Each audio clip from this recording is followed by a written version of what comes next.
Здраво, јас сум Славица, а ова е мојата техничка поддршка Елена. Јас ќе ви помогнам околу барање на мрежи на 3D форми. Да, ќе ги разгледаме 3D формите и нивните мрежи. Тргнувајќи од поставените цели во наставната програма, по прегледување на ова видео од вас ќе очекувам самостојно да цртате мрежи на 3D форми и прецизни математички дијаграми и графици. Ќе знаете дека сте успеале доколку самостојно составувате 3D форми од понудени мрежи, препознавате составни делови на мрежа и разгледувате форма од различни перспективи, за да определите составни делови на незината мрежа. И секако, доколку размислувате критички на поставените прашања од моја страна. Во текот на досегашното образование многу пати сте изработувале 3D форми и сте играле најразлични игри со нив.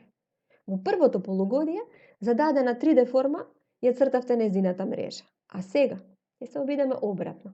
Зададена мрежа да откриеме која 3D форма може да се состави од неа. Позната ви е оваа мрежа? Обидете се да откриете која 3D форма може да се состави од неа. Не беше тешко? 6 квадрати. Еве што добивме ние.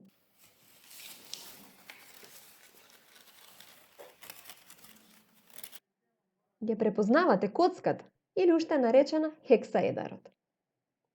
А од оваа мрежа?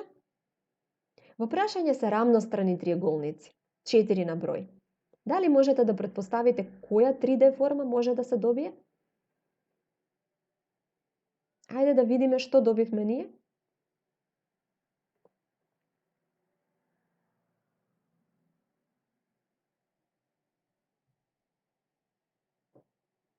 Позната ви е триаголна пирамида, тетраедар.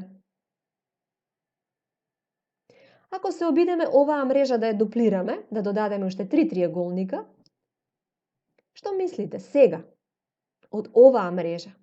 Која 3D форма ќе може да се состави? Еве што добивме.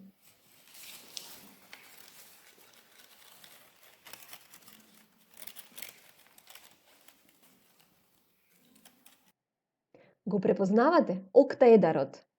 3D форма добиена со спојување на две четириаголни пирамиди кај нивните основи. Го зголемуваме бројот на триаголници. Вкупно се 20 на број. Доколку ги поврземе, ќе ја добиеме оваа мрежа. Која 3D форма се добива? Дали можете да претпоставите?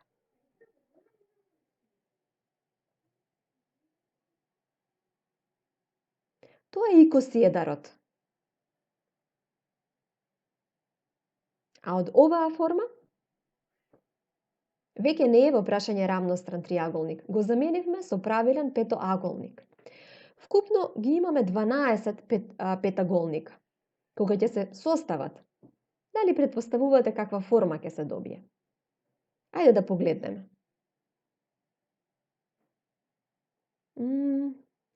Тоа е додекаедарот.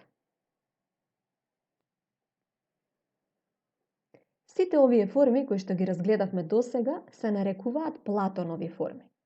Во минатото многу народи ги користеле за представување на 5 основни елементи. Тетраедарот како символ за представување на оганот, коцката како символ за представување на земјата, октаедарот како форма која што го представува воздухот или ветерот, икосиедарот како форма која што ја представува водата и додекаедарот како форма која што го представува просторот или празнината. Забележувате дека бројот на страните кои што се запишани покрај нив не се наредени по растечки редослед. Платоновите форми се наредени точно во овој редослед, затоа што на овој начин се доближуваат до сферата. Досега составувавме форми од еден вид на многоаголници. Ајде да се обидеме да составиме форма кога имаме на располагање различни видови на многоаголници како во случајов. Како би ги распоредиле овие форми? Дали сега ви е полесно? Ајде да видиме што добивме.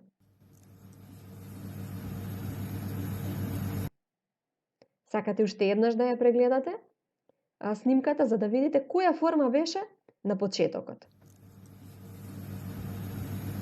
Ја препознавте, 4-аголната пирамида. А од овие составни елементи, дали можете да препознаете која форма ќе се добие? Може би подредени на овој начин ќе ви биде полесно? Ајде да провериме. Забележавте 5-аголна пирамида. Време е за малку вежби. Ајде да се обидете да откриете која мрежа не припаѓа во групата од понудени мрежи. Ова е првата ситуација. Имате дадено 4 мрежи и во случајов 3 од нив се слични, а само една е различна од нив. Дали можете да откриете која е таа? Да, тоа е оваа форма, затоа што од преостанатите 3 може да се формира коцка, а токму од оваа мрежа не е возможно истото. Еве ви нова ситуација. Која од овие 4 понудени мрежи не припаѓа во оваа група и зошто? Разгледајте ги внимателно и одберете една. Не беше тешко, нели? Само оваа мрежа е составена од 4 многоаголника, додека сите преостанати имаат 6. Станува збор за квадарот. Ја препознавте мрежата, нели? Еве нова ситуација.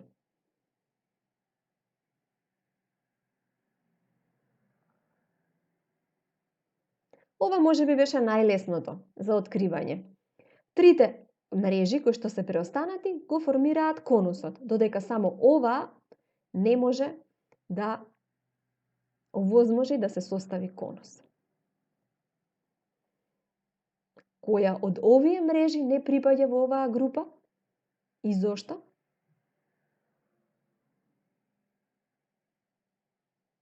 Разгледајте ги внимателно. Ајде да го провериме одговорот. Забележувате дека страните на двата соседни триаголника се различни по големина, па затоа не би можело од оваа мрежа да се состави 4-аголна пирамида, за разлика од останатите 3 мрежи. Во овој случај, која мрежа сметате дека не припаѓа во оваа група на мрежи?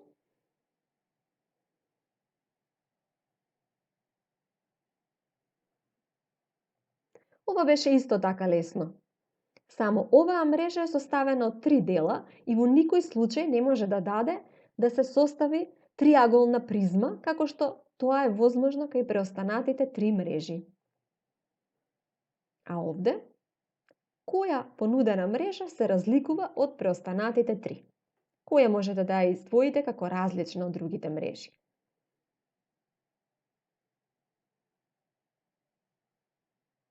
Ајде да провериме. Ова не значи дека од оваа мрежа не може да се формира конус. Баш напротив, само од оваа мрежа може да се формира конус, а од преостанатите 3 им е заедничко тоа што не може да се формира конус од нив. И сега дојдовме до уште поинтересниот дел. Се надевам дека сте веќе загреани и спремни за решавање на задачите. Потребно е да земете едно ливче и пенкалце, за да имате каде да ги цртате мрежите кои што ќе бидат зададени во задачите. Првата задача: обиди се да нацрташ мрежа за да ги изработиш овие роденденски кутичиња. Потребно е да нацртате мрежа на едно од нив, за со таа помош да можеме потоа да изработиме голем број на кутичиња. Дали сакате помош? Мрежата најлесно се црта кога ќе се обидеме предметот да го погледнеме од различни перспективи. Еве во случајов, на пример, гледајќи го од страна, ние гледаме само еден правоаголник. Гледајќи го од напред кутичето, гледаме правоаголник и веднаш над него триаголник. Сега Обидете се овие составни елементи да ги поврзете заедно во форма на една мрежа.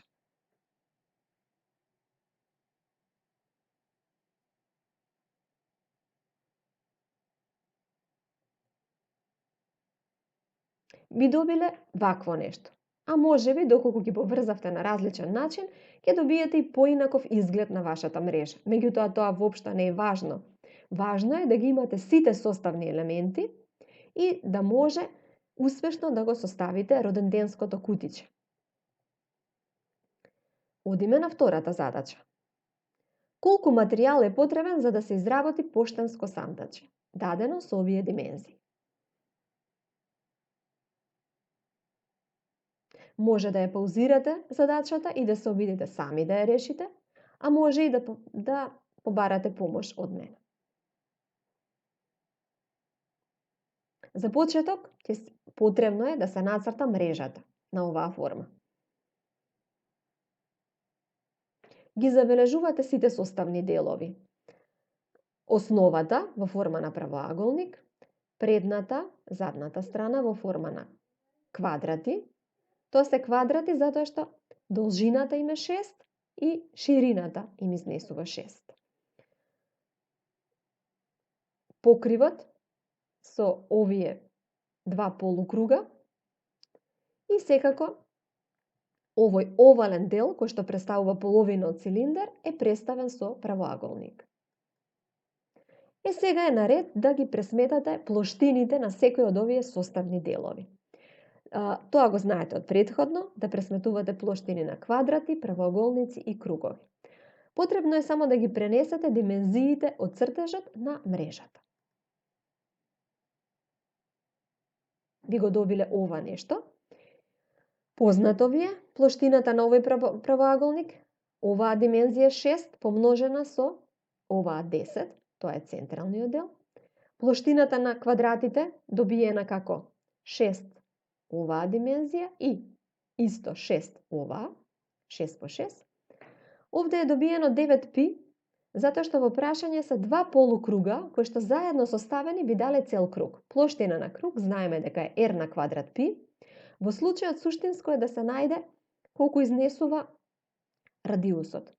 Бидејќи оваа цела должина е 6, во тој случај логично е радиусот да изнесува половина, тоест 3. Плоштината на цел круг изнесува r на квадрат пи, тоа значи 3 на квадрат пи, 9 пи. Покривот представува половина од плоштината на бочната плоштина на цилиндарот. Во случајов тоа е правоаголник кој што има една димензија 10, тоа е оваа, и другата димензија 3π всушност се добиена како половина од периметарот на овој круг. Периметарот на круг е 2rπ, во случајов 2 по 3 тоа е 6π, половина од 6π забележувате 3π. Доколку ги соберете сите овие вредности, ќе ја добиете потребната површина за тоа колку материјал е потребен да се изработи ова сандаче. И последната, трета задача, која што ја подготвив за вас, а тоа е дека во работилницата имало на располагање две 4 на 4 мрежи. Од едната е пресечен квадрат 2 на 2. Остатокот од материјалот употребете го за да изработите мрежа на некоја 3D форма по ваш избор. Значи, ова што го гледате пред вас, овие две мрежи ги имате на располагање и сега од вас очекувам да ги разделите на помали форми, да го употребите целиот материјал и да можете да составите некоја 3D форма. За почеток, очекувам првата идеја да ви биде составување на коцка, бидејќи е најлесно. 4 квадратчиња поврзани да дадат една страна на коцката. Меѓутоа забележувате дека ќе остане материјал. 4 квадратчиња неупотребени. Хајде да се обидеме со некоја 3D форма, друга. Еве некои други парчиња други форми на парчиња кои што можеме да ги исечеме од оваа мрежа и со чија помош можеме да се обидеме да формираме некоја друга 3D форма. Размисли. Кој од овие парчиња можеш да ги употребиш за да нацрташ мрежа на некоја 3D форма. Еве една идеја. Забележуваш што може да се формира од оваа мрежа? Еден квадар. И во случајов, целосно ќе биде употребен материјалот кој е на располагање. Ајде уште некоја друга 3D форма да се обидеш да составиш од истиот материјал?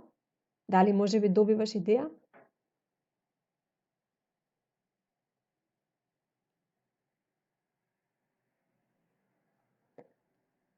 Еве нешто што може исто така да се состави. По овој распоред може да се состави оваа 3D форма која што има изглед на стол.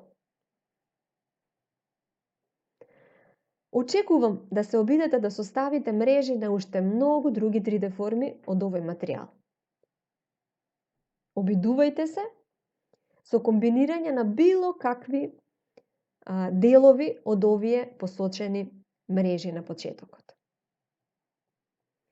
Ако се изморивте од овие задачи, време е малку да се размрдаме.